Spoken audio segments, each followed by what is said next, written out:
सभी का स्वागत है। आप सभी साथियों को मेरा नमस्कार। मैं आज आपके सामने जो हूँ ये आपका सौंदर्य शास्त्र से संबंधित कुछ क्वेश्चन कराने जा रही हूँ। उम्मीद है आपको पसंद आएंगे। तो पहला क्वेश्चन है कामसूत्र की उस टीका जिसमें षडंग का वर्णन है के टीकाकार थे, यानी ये जो रचना है ये किसने करी। तो यशोधर पंडित, पंडित दीनानाथ, यशराज पंडित, पंडित जसराज। तो इसका आंसर होगा पंडित यशोधर। क्या होगा? पंडित यशोधर। अगला क्वेश्चन है भारतीय चित्रकला के षडांग का सही क्रम पहचानिए, यानी जो षडांग है उसका सही क्रम क्या है।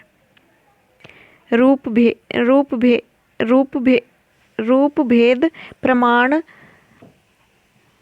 भाव, लावण्य, या प्रमाण, भाव, लावण्य, रूप भेद। लावण्य, भाव, लावण्य, प्रमाण, रूप भेद। लावण्य, योजना, प्रणाम, भाव, रूप भेद। तो इसका सही आंसर होगा रूप भेद, प्रमाण, भाव, लावण्य। षडांग का पहला अंग क्या है, यानी षडांग जो है उसका पहला अंग क्या है। तो इसका पहला अंग प्रमाण है, रूप भेद है, सादृश्य है या भाव है। तो इसका पहला जो है अंग जो है वो है रूप भेद। क्या है? रूप भेद। षडंग किससे संबंधित है? चित्रकला से संबंधित है, सादृश्य कला से, रूप भेद से, भाव से। तो ये जो है आपका चित्रकला से संबंधित है। किससे संबंधित है? चित्रकला से। अगला क्वेश्चन है भारतीय षडांग के रचयिता कौन है। रामचंद्र शुक्ल है, यशोधर पंडित है, कालिदास है, भरत मुनि है। तो कौन है? यशोधर पंडित। कौन है? यशोधर पंडित है। भारतीय चित्रकला के षडांग के अनुपात को किस शब्द से परिभाषित किया जाता है। सादृश्य, वर्णिका, भंग, लावण्य, योजना, प्रमाण। तो इसमें किसको? अनुपात को। तो अनुपात का जो अर्थ लगाया जाता है वो लगाया जाता है प्रमाण से। किससे लगाया जाता है? प्रमाण से। षडांग सिद्धांत किस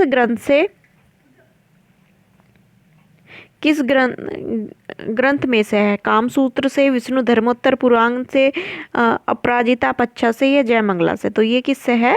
आपका कामसूत्र से। अगला क्वेश्चन है आपका भारतीय चित्रकला के षडांग अंगों का विस्तृत विवरण किस ग्रंथ में है। यशोधर कृत जयमंगला में, नारायण मुनि कृत चित्रसूत्र में, राजा भोज कृत सम्रांगण सूत्र में, बाण भट्ट कृत कादम्बरी में। तो ये है यशोधर पंडित की जयमंगला में। किस में है? यशोधर पंडित की जयमंगला में। अगला क्वेश्चन है वात्सायन रचित काम शास्त्र की व्याख्या या टीका में कला के षडंग का उल्लेख किसने किया है। तो कालिदास ने, यशोधर पंडित ने, बाण भट्ट ने, शूद्रक ने। तो किसने किया है? यशोधर पंडित ने। भारतीय चित्र षडांग के सूत्रधार कौन है। तो इसके सूत्रधार कौन है? तो वही है आपका, पहले भी बताया था मैंने, यशोधर पंडित। भारतीय चित्रकला के 6 अंगों की व्याख्या किस प्रसिद्ध ग्रंथ में की गई है। रामायण में, कामसूत्र में, महाभारत में, जयमंगला में। तो किस में की गई है? जयमंगला में। भारतीय शिल्प के षडांग पुस्तक के लेखक कौन है। यामिनी राय है, सीताकांत है, अविंद्रनाथ टैगोर है, गगनेन्द्र। तो कौन है? अविंद्रनाथ टैगोर। यशोधर पंडित जो है उनके चित्र षडांग की पुनर्व्याख्या किस कलाकार ने की है।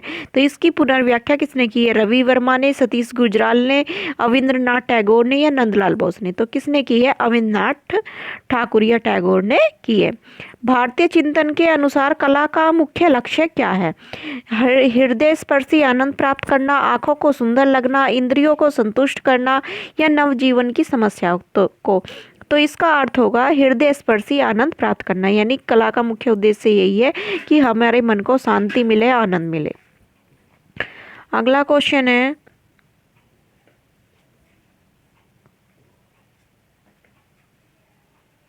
एक मिनट। अगला क्वेश्चन है एक सफल शैक्षिक पाठ्यक्रम में किसका महत्व है। कला का, साहित्य का, कलाकार का, कला साहित्य का। तो किसका महत्व है? कला का। अगला क्वेश्चन है विष्णु धर्मोत्तर पुराण के चित्रसूत्र में कितने रसों का वर्णन किया गया। 5 का, 9 का, 6 का, 12 का, या 8 का। तो कितने का किया गया है? 8 का। और अगर पूछे भरत मुनि के नाट्य शास्त्र में कितने का किया गया, तो आपका आंसर होगा 8। चित्र में कितने रस दिखाई देते हैं। यानी एक चित्र जब बनाते हैं तो उसमें कितने रस दिखाई देते हैं? 9, 5, 6, 10। तो कितने दिखाई देते हैं? 9 चित्र, 9 रस। विष्णु धर्मोत्तर पुराण जो है किसने लिखा है? तो ये किसने लिखा है? बाण भट्ट ने, मार्कंडे मुनि ने, या भरत मुनि ने, अभिनव गुप्त ने? तो ये लिखा है मार्कंडे मुनि ने। किसने लिखा है? मार्कंडे मुनि ने। विष्णु धर्मोत्तर पुराण किस काल का है, यानी किस समय लिखा गया है? तो मौर्य काल में, गुप्त काल में, शुंग काल में, कुषाण काल में? तो ये लिखा गया है आपका गुप्त काल में। विष्णु धर्मोत्तर पुराण किससे संबंधित है? चित्रकला से, नाटक से, मूर्तिकला से, या चित्रकला मूर्तिकला दोनों से? तो ये जो है आपका चित्रकला मूर्तिकला दोनों से संबंधित है। अगला क्वेश्चन है, चित्रसूत्र में कितने भागों में विभक्त है? यानी ये सूक्त जो है ये कितने भागों में विभक्त है? 10 में, 9 में, 8 में, 7 में? तो ये 9 भागों में विभक्त है। विष्णु धर्मोत्तर पुराण के चित्र विभाजन के अंतर्गत नहीं आते, यानी उसमें जो चित्र विभाजन बताया गया, चित्र के प्रकार बताया गया, तो उसमें कौन सा नहीं आता? वैणिक, नागर, मिश्र, या वर्णिक? तो उसमें जो है वर्णिक नहीं आता। तो इसी के साथ मैं वाणी को विराम देती हूँ। आशा आपको पसंद आया होगा। धन्यवाद।